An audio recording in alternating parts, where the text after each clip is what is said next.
4 విధాలైన పాపాలు వాచిక పాపములని పిలువబడతాయి. 1 పైశూన్యం, 2 అసంబద్ధ ప్రలాపం, 3 అనృతం అంటే అసత్యం పలకటం, 4వది కఠినంగా మాట్లాడటం. ఈ పాపములు ఎలా పోతాయి? ఈ పాపములు పోకపోతే ఏమవుతుంది? ఈ పాపములు చేసిన వాడు చివరి రోజుల్లో మంచం మీద తీసుకొని పడి చస్తాడు. రోగములతో అలమటిస్తాడు.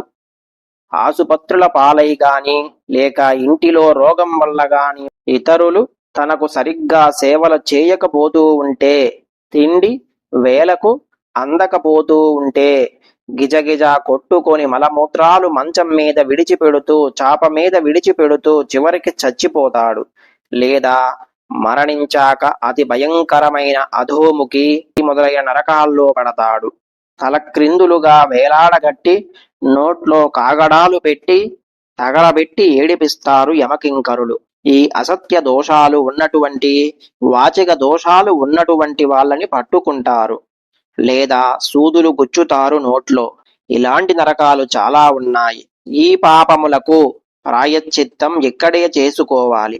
ఆ ప్రాయశ్చిత్తం చేసుకునే దివ్య తిథి వైశాఖ మాసంలో వచ్చే కృష్ణపక్షం నాడు వరూధిని ఏకాదశి.